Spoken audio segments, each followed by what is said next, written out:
প্রকৃত বৈষ্ণবের বদনখানা দেখার সাথে সাথেই বুঝবেন যারা শুদ্ধ বৈষ্ণব না, তাদের বদনখানা দেখার সাথে সাথেই ভক্তের হৃদয়ে আনন্দের উদয় হয়ে যায়।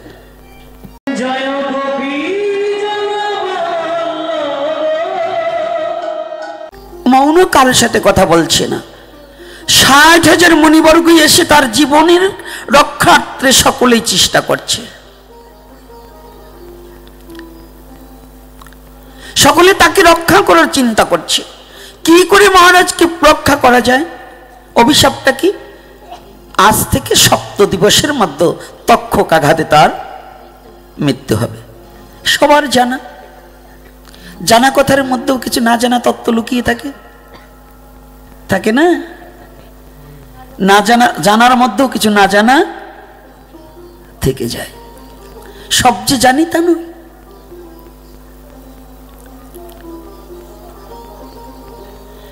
সমস্ত মহর্ষিরা তার প্রাণের রক্ষার্থে ব্যতিব্যস্ত হয়ে গেলেন। আচ্ছা বলুন তো, আমাদের বাঁচাবার জন্য যদি কোনো ব্যক্তি আসে, তার সাথে আমরা কথা বলবো না? কিন্তু মহারাজ পরীক্ষিত কারোর সাথে কথা বলছে না। কারোর সাথে কথা বলছে না। কেন কথা বলছে? আজ না হয় কাল, কাল না হয় পরশু, আমি তো 7 দিনের মধ্যে, খালি মহারাজ পরীক্ষিত না, এই প্রত্যেকটা জীব 7 দিনের মধ্যে মরতে হবে। আমি অভিশাপ দেব। কি অভিশাপ দেব? হ্যাঁ, আরে অভিশাপ দিলেও 7 দিনের মধ্যে মরবেন, না দিলেও 7 দিনের মধ্যেই মরবেন।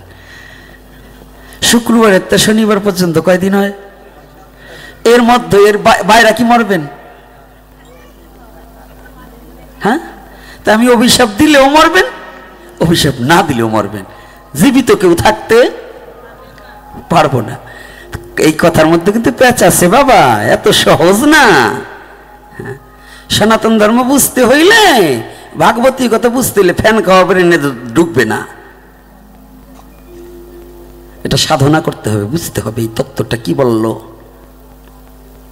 7 দিবসের মধ্যে মহারাজ পরীক্ষিত কারো কাছে তাকাচ্ছে না, কারোর সাথে কথা বলছে না। মৃত্যু তো অনিবার্য, মৃত্যু তো আমার হবেই, কিন্তু মৃত্যু রোধ করার জন্য আমি কথা বলবো কেন? কিন্তু মহারাজ পরীক্ষিত এদিকে তাকিয়ে আছে, কোথায় কার বদনের দিকে তাকিয়ে।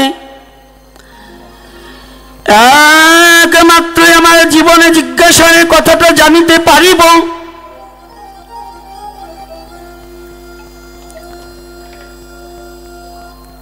জীবন জিজ্ঞাসাটা কি? এদিকেই ভাগবতকে মস্তকে ধারণ করে ঠিক সময় মতো 8 আঙ্গুল একখানা কৌপিন পরিধান করে হরিদ্বার ব্রহ্মকুণ্ডে সরস্বতী নদীর পাড়ের দিকে ধাবিত হয়েছেন শ্রীল সুখদেব গোস্বামী প্রভুপাদ।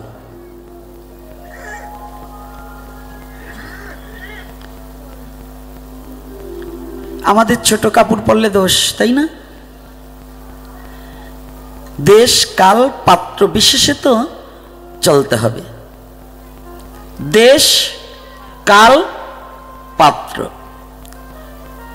কোন দেশে যাচ্ছি, পাত্রটা কি আর সময়টা কি, এই বিবেচনা যাদের মধ্যে না আছে তারা প্রতি পদে পদেই ঠকবে। সব পাত্রে সব জিনিস দান করা যায় না,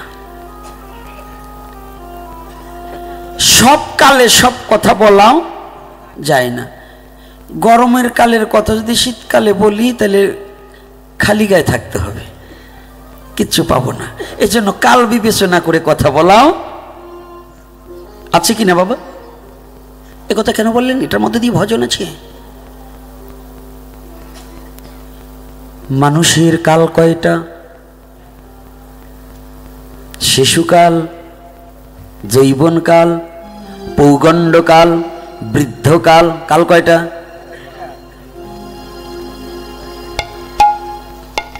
প্রত্যেকটা কথার একটা তত্ত্ব আছে, প্রতিটা কথার তত্ত্ব আছে। তাহলে কাল, দেশ কাল, পাত্র। আমাদের ভজনের কিছু দেশ আছে, স্থূল প্রবত্ত সাধক সিদ্ধি। কয়টা দেশ? স্থূল প্রবত্ত সাধক সিদ্ধি। পাত্র কি? কোন দেশের কোন ভজনের পাত্রকে তাহা যদি সদ্গুরু দ্বারা নির্ণয় না করিয়া যদি ভজন করা হয়, তাহার ভজন বিফলে চলে যায়। এজন্য সদ্গুরুর দ্বারা দেশ কাল পাত্র বিবেচনা করিয়া ভজন করিতে হয়। কোন কালে কোন ভজন, কোন পাত্রে কোন জিনিস প্রয়োজন, কোন সময়ে তাহা দিতে হবে। কি প্রয়োজন আছে কিনা? এগুলো বোঝার প্রয়োজন আছে কিনা? শিশুকালে যদি যৌবনের ভাব জাগে, বুঝতে হবে ওটা বেশি দিন টেকবে না, মারা যাবে। তাহলে শিশুকালের ভাব শিশুকালেই থাকা প্রয়োজন। বৃদ্ধকালে যদি যৌবনের ভাব দেখাতে যায়, তাকে লোকে বাচাল বলে। কি বলে? বাচাল বলে না? যদি একজন বৃদ্ধ লোক এখন চাপা সসপেন্ড পরিয়ে চুল কালার করিয়ে যদি হাঁটা দেয়, ওটা কি বলবে? বাচাল বলবে না? তাহলে সব কালে সব জিনিস চলে না। সনাতন ধর্মে বললেন শিশুকালে ভজে কৃষ্ণ, কৃষ্ণ পাইবার আসে। যৌবনে ভজে কৃষ্ণ আসে কি না আসে। বৃদ্ধকালে ভজে কৃষ্ণ শুধু জমের তরাসে। জমের তরাস মানে কি? জমের ভয়। তরাস মানে ভয়। তাহলে যে কালের যা প্রয়োজনে সেই কালে তাই করা শ্রেষ্ঠ। এই তত্ত্ব বুঝাইবার নিমিত্তে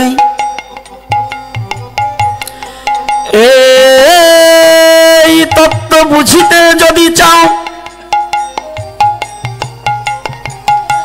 অহংকার অভিমান পরিত্যাগ করিয়া একবার সাধু গুরুর বৈষ্ণবের ধর দুখানা পাও।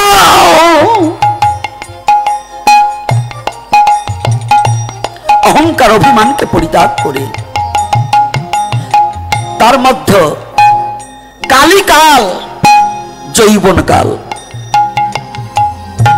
কোন কাল? যৌবনী কাল। রাখতে হয় খেয়াল, দিতে হয় ধর্মের দেওয়াল, না হইলে ঢুকবে শিয়াল। শিয়াল চিনেন? হ্যাঁ, এই যে যুবক বাবারা ভালো করে বুঝবে, যৌবনী কাল। এই বুড়ো কটার জন্য বলবো না, এ কটা যাওয়া ভর্তা হয়ে গেছে। যৌবনটা হচ্ছে কি? কাল। রাখতে হয় খেয়াল, দিতে হয় ধর্মের দেওয়াল। ঘরের সব আছে, যদি দেওয়াল না থাকে বাবা, ঘরের ভিতরে কিছু থাকবে? কি হবে? সব বেরিয়ে যাবে। তো তদ্রূপ তোমার এই দেহ ঘরের দেওয়ালটা কি দিয়ে দেবে? ধর্মের দেওয়াল দিবে। না হলে ঢুকবে কি? শিয়াল। শিয়াল কি? কাম শিয়াল, কামনা বাসনা, ওটা তোমার দেহের মধ্যে প্রবেশ করবে। আর যখনই দেহের মধ্যে প্রবেশ করবে, তখন কি হবে জানো?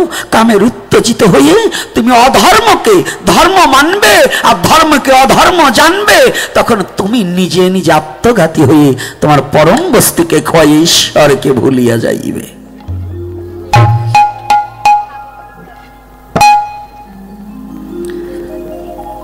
তাহলে কাল কয়টা? তার মধ্যে কোনটা মহাকাল? যৌবন কাল। তো ধর্ম কখন প্রয়োজন? বুড়ো কালে না যৌবনে? বাবা, বুড়ো কালে? যৌবনে। কেন যৌবনে?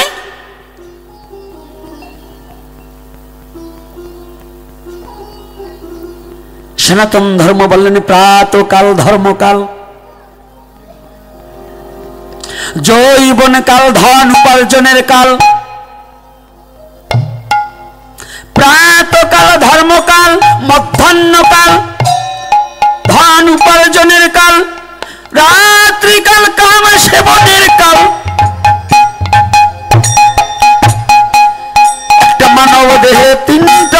বিবাহিত করেছেন। শিশুকাল মানে প্রাতকাল, এটা ধর্মের সময়, জৈবন ধান উপার্জনের সময়।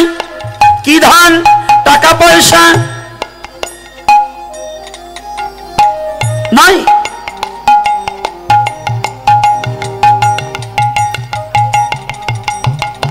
কোটিপতি হতে পারে, টাকা থাকলে কখনো সুখ পাওয়া যায় না বিশ্ব চরাচরে। কতজনকে দেখেছি কোটিপতি, আমার এই কয়েকদিন বয়সের মধ্যে দেখেছি কত কোটিপতিকে পথে বসে বসে কেঁদেছি। টাকা থাকলে কখনো শান্তি পাওয়া যায় না।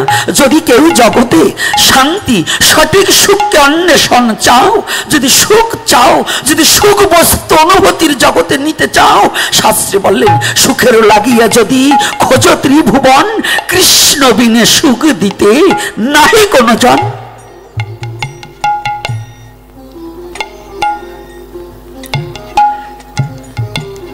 কৃষ্ণ বলে জগতে কেঁদেও শান্তি পাওয়া যায়। কিছু না থাকুক, যদি আমি কৃষ্ণ ভক্ত না, যারা আমার গোবিন্দকে ভালোবেসেছে না, যারা মন প্রাণ উজাড় করে গোবিন্দকে ভালোবাসতে পারে, যাদের নিজের আত্মসুখকে পরিবর্জন করে আমার ভগবানকে ভালোবাসার মতো একটা মন তৈরি করে নিয়েছে,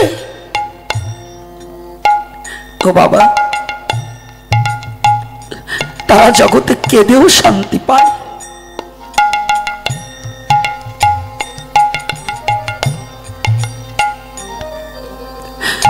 কান্না করে শান্তি পায়। হ্যাঁ হ্যাঁ, শুদ্ধ কৃষ্ণ ভক্ত কেঁদেও শান্তি পায়। তারা অন্য কিছু বলে কাঁদে না, অন্য কিছুর আশায় কাঁদে না, তারা শুধু জগতের মাঝে কাঁদে। গোবিন্দ, আমি আজ হতে গোবিন্দ তোমার হলাম। আমি আজ হতে গোবিন্দ তোমার হলাম। ওরে আমার মন প্রাণ, ওরে তোমায় দিলাম। ওরে আমি আজ হতে গোবিন্দ তোমার হলাম। ওরে আমার মন প্রাণ সব সপে দিলাম। ওরে আমি আজ হতে গোবিন্দ তোমার হলাম। বলি আজ হতে গোবিন্দ আমি তোমার হলাম। গোবিন্দ আজ হতে আমি তোমার হলাম। আজ হতে আমি তোমার হলাম। যে যেন জগতে গোবিন্দর হয়ে যায়, সে কেঁদেও শান্তি পায়। কৃষ্ণ বলে কেঁদেও শান্তি অনুভূতি হৃদয়ে জাগে। কোটি কোটি সুখে, কোটি কোটি টাকায় কখনো শান্তি অনুভূতির জগতে যাওয়া যায় না। এদিকে শ্রীল সুখদেব গোস্বামী প্রভুপাদ যখন ভাগবতকে মস্তক নিয়ে আসছেন, তাকিয়ে দেখতে পায় চতুর্দিকে অন্ধকার দূরীভূত হয়ে গিয়ে যেন দিব্য জ্যোতির অঙ্গচ্ছটায় যেন গগনের সূর্যকেও হার মানিয়েছে। আমাদের গগনপানে যে সূর্য আছে না, সুখদেব গোস্বামীর অঙ্গচ্ছটা এমন প্রভা, এমন কিরণে লেগেছে যে যেন ওই গগনের সূর্যকে হার মানিয়েছে।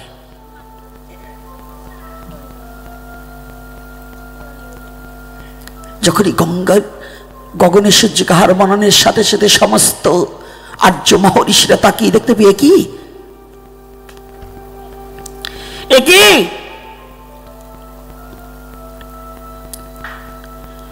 পূর্ব গগনের সূর্য উদিত হয়, এই উত্তর গগন থেকে আবার সূর্য কোথা থেকে আসলো?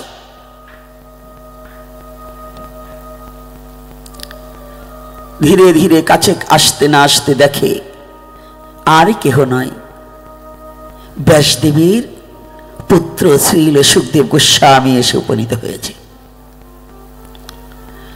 সুখদেব গোস্বামীকে দেখার সাথে সাথে মহারাজ পরীক্ষিত গায়ের উত্তরীখানা খুলে দিয়ে অশ্বত্থ বৃক্ষের নিচে বিছিয়ে দিয়ে বলছে, মণিবর কৃপা করে আসনখানা গ্রহণ করুন।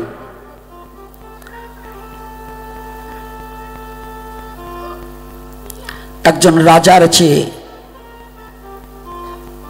একজন কৃষ্ণ কাঙালের সম্মান শ্রেষ্ঠ। একজন কৃষ্ণ কাঙাল যারা, ও বাবা কৃষ্ণ কাঙাল কারা?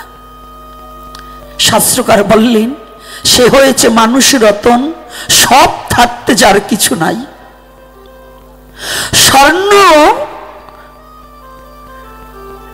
স্বর্ণ খনি মুক্তা পাথর সকল কিছু ভাবে চাই।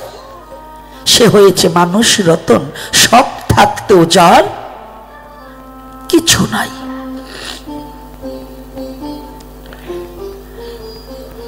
মহারাজ পরীক্ষিত রাজা, রাজ চক্রবর্তী, চক্রবর্তী মানে শ্রেষ্ঠ, রাজাদের মধ্যে শ্রেষ্ঠ রাজা, রাজ সম্রাট, রাজাদিরাজ, রাজাদেরও রাজা।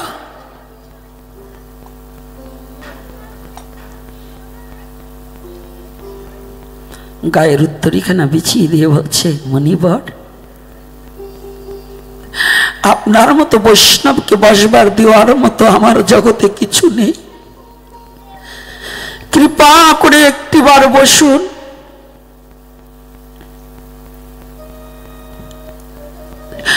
কৃপা পূর্বক একটু আসন গ্রহণ করুন।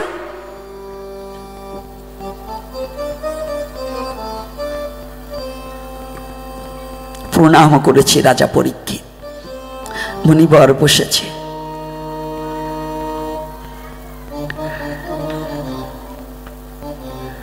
বসার সাথে সাথে চরণ বন্দনা করেছে।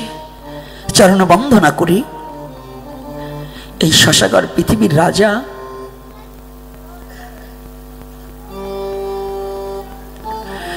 রাজা হয়েও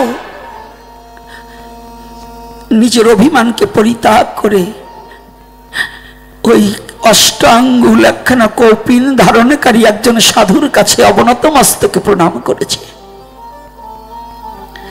রাজা হয়ে অবনত মস্তকে দণ্ডবাদ করেছে। আমার কিছু নেই,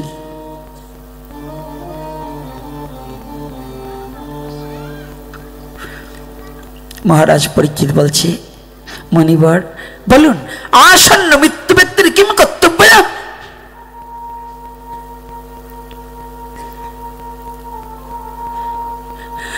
আপনার বদন দেখা মাত্রই আমার মনে বলছে আপনি পারবেন আমার জীবনে জিজ্ঞাসার উত্তরখানা দিয়ে দিতে। আপনি একমাত্র পারবেন আমার মনের সংশয় ঘুচাতে। আপনি একমাত্র পারবেন আমার মুখে হাসি ফুটাতে। আপনার বদন দেখা মাত্রই যেন আমার মনের মলিনতা সমস্ত দূরীভূত হয়ে গেছে।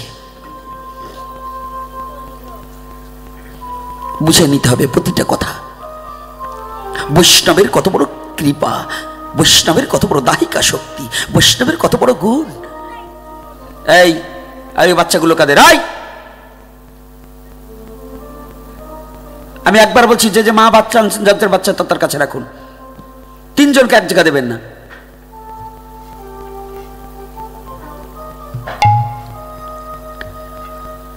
কত বড় গুণে, কত বড় মহিমা, এই কথাটা একটু তত্ত্বগত বিচার করে দেখুন। বৈষ্ণব দর্শন মাত্র যদি হৃদয়ে আনন্দের উদয় না হয়, প্রকৃত বৈষ্ণবের বদনখানা দেখার সাথে সাথে বুঝবেন যারা শুদ্ধ বৈষ্ণব না, তাদের বদনখানা দেখার সাথে সাথেই ভক্তের হৃদয়ে আনন্দের উদয় হয়ে যায়। ও বাবা, বৈষ্ণবের মহিমা কীর্তনে বলেছেন, ভগবানকে এ জন্মে না হয় কোন জন্মে পাবই। কারণ আমি শত দোষে দোষী যদি হই, তবু তোমায় ছাড়া এ জগতে আমি আর তো কারণ হই। কিন্তু মনুষ্য জন্মে বৈষ্ণব সঙ্গ করা বড় দুর্লভ, বৈষ্ণবের চরণে পাওয়া বড় দুর্লভ।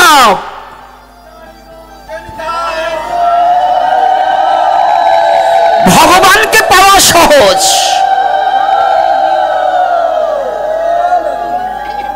ভগবানকে পাওয়া সহজ, এ জন্মে না হোক।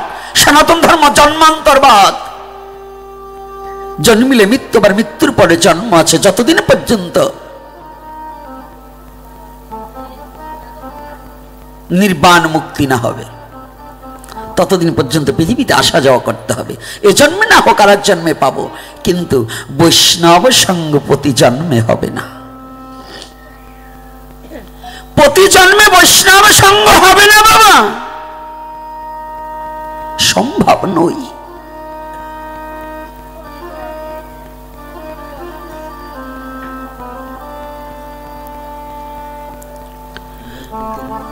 এটা সম্ভব হয় না। তাই মহারাজ পরীক্ষিত জানতেন আমি তো চলেই যাব, অনিবার্য আমার মৃত্যু, মৃত্যু অবশ্যম্ভাবী, জন্মিলে তার মৃত্যু হবে। তা আমি তক্ষক আঘাতের আগে মরে তো যাবই, কিন্তু মৃত্যু হওয়ার আগে আমার ভাগ্যে যে এমন বৈষ্ণব সঙ্গ পেয়েছি, আমার ভাগ্যে যে এমন বৈষ্ণবের চরণ দর্শন হয়েছে, এটাই আমার মানব জীবনের সফলতা। আজ আমি সময় পেয়েছি, আমি বৈষ্ণবের চরণ ধুলি অঙ্গে একবার মেখে নিই।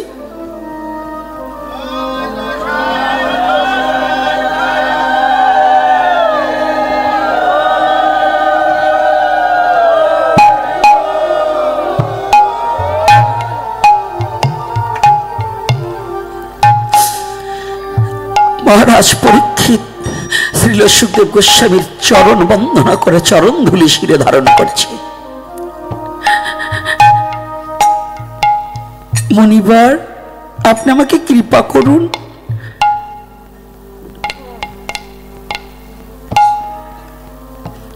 মহারাজ আপনি কাঁদছেন কেন?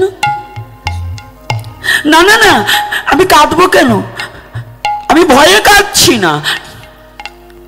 আমি কাঁদছি কেন জানেন মনিবর? আমার জীবন তো এই শেষ বেলা, আর তো জীবনে আপনাদের মতো বৈষ্ণবের সঙ্গ হবে না। আপনি আমাকে কৃপা করে দিন, যখন আমার প্রাণ পাখি যাবার সময় হবে, তখন যেন আমি কৃষ্ণ কৃষ্ণ বলিতে বলিতে আমার শেষ নিঃশ্বাস পরিত্যাগ করিতে পারি।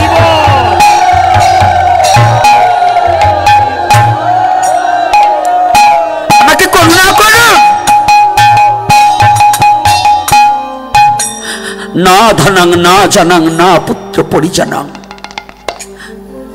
আত্মীয় সুকাংশ, আমি আত্মীয় চাই না, আমি ধনজন পরিজন চাই না। হে বৈষ্ণব ঠাকুর, আমাকে একটু কৃপা করো, আমার জন্য কৃষ্ণ প্রেম হয়। এটাই তো বাঞ্ছনীয়, এটাই তো বাসনা প্রতিটা জীবের। কি চাইবে সাধুগুরু বৈষ্ণবের কাছে, ভগবানের কাছে কি চাইবে গো? তুমি কি চাইবে? তোমাকে ভগবান কি দিতে বাকি রেখেছে বলো তো? ভগবান তোমাকে কি দেয়নি? এ বিশ্ব জগতে ভগবান আমাকে কি দেয়নি? না চাইতে যে ভগবান প্রাণ উজাড় করে আমাকে দিয়েছে।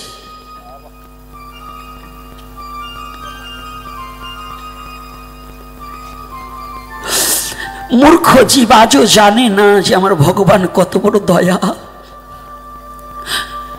যে মূর্খ জীব কামনা বাসনা ভোগ লালসার জন্য ভগবানের কাছে চায়, ওরা সংকীর্ণ মানা, ওরা জানে না আমার ভগবানের সম্বন্ধে ভগবানের কাছে কিছু চাইতে হয় না। ভগবান মন বুঝে সবাইকে এমনিতেই সমস্ত কিছু দিয়ে দেয়। কার কি অভাব আছে গো? কার অভাব আছে বলুন? স্বভাব ভালো না তাই অভাব গেল না, যদি তোমার স্বভাবটা ভালো করতে পারতে, তিনি কি তোমার চাইতে হবে কেন যে অনন্ত কোটি ব্রহ্মাণ্ডের মহানায়ক মহাপরিচালক, তিনি কি আমার মতো এই ক্ষুদ্র মনের কথাটা তিনি জানে না? তিনি কি বোঝে না? তার কাছে চাইতে হবে কেন?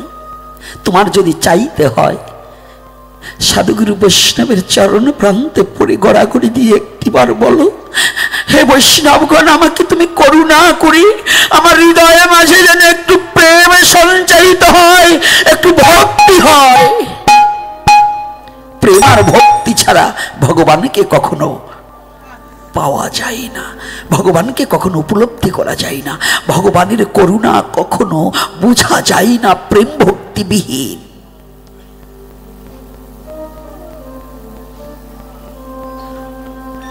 অহংকারকে বর্জন করে আজকে রাজাধিরাজ মহারাজ সুখদেব গোস্বামীর দুখানা চরণে জড়িয়ে ধরেছে। আমার মতো মূর্খ জীব করি কি জানেন? আমি অনেক সময় ভাবি আমি বড় গোসাই হয়ে গেছি। অহংকারের বশীভূত হয়ে কোন সাধুগুরু বৈষ্ণবকে হয়তো দণ্ডবট নাও করতে পারি। আমাদের সমাজে অনেক ধনাঢ্য ব্যক্তি আছে, ধন আছে, একটু শিক্ষিত হয়েছে, এই জন্য গরিব একজন বয়স্ক লোককেও শুদ্ধ সরল মন তাকে একটু শ্রদ্ধা করে না, তাকে একটু সম্মান করে না, তাকে একটু ভক্তি করে না। আছে কি না বাবা? আছে না? আমার ধর্ম শিক্ষা দিলেন কি? আমার সনাতন মাকে কি শিক্ষা দিলেন? ওগো, তুমি যত বড় জমিদারি হও না কেন, তুমি ভক্তের কাছে তুচ্ছ। তুমি কোটিপতি হও না কেন, শুদ্ধ ভক্তের কাছে তুমি তুচ্ছ। ওই শুদ্ধ ভক্তের তোমার আছে ধন, প্রাকৃতিক জগতের ধন, যে ধন তোমার মৃত্যু সময় কোনোদিন কাজে লাগবে না। আর ওই ভক্তের কাছে আছে কি জানো? কৃষ্ণ প্রেম ধন। তার প্রাণ পাখি যাবার সময় তার একমাত্র কৃষ্ণ নাম ভিন্ন, আর জগতে কিছু যাবে না রে।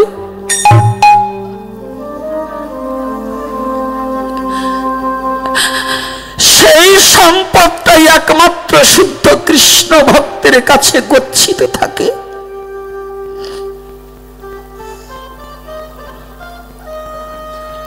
হে জগতে জানো, যতদিন পর্যন্ত তোমার ওই উঁচু মাথাটাকে ভক্তের চরণে নিচু না করতে পারবে, ততদিন পর্যন্ত ভগবানের কৃপা তোমার মস্তকে কোনোদিন পড়বে না।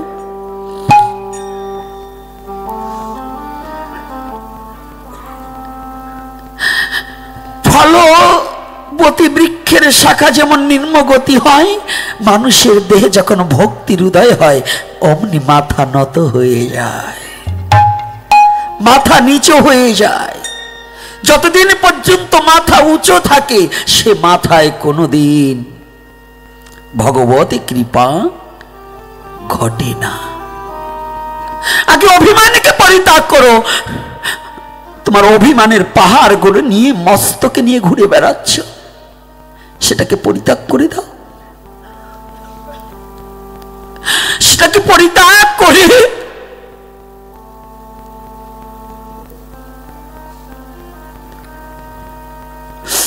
একমাত্র দিনহীন কাঙাল হয়ে যাও, দিনে ভিখারি হয়ে যাও। ভিখারি যেমন দাঁড়ে দাঁড়ে থালাটা নিয়ে ঘুরে আমাকে এক মুষ্ঠ ভিক্ষা দাও, আর তুমি দিন ভিখারি হয়ে সাধুগুরু বৈষ্ণবের দাঁড়ে দাঁড়ে গিয়ে বলবে আমাকে ভক্তি দাও, আমাকে প্রেম দাও, আমাকে বৈরাগ্য দাও, আমি যেন কৃষ্ণ বলিতে পারি।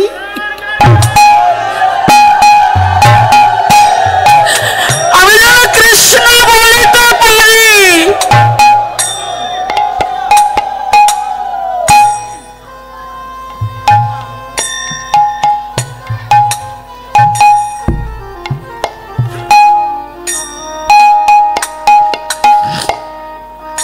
মহারাজ পরীক্ষিত প্রণাম করছি।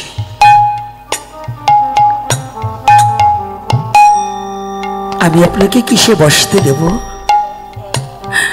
আমি যে ভিখারি। প্রশ্ন করেছে আসন্ন মৃত্যু ব্যক্তির কর্তব্য, কিম কর্তব্য? মহারাজ,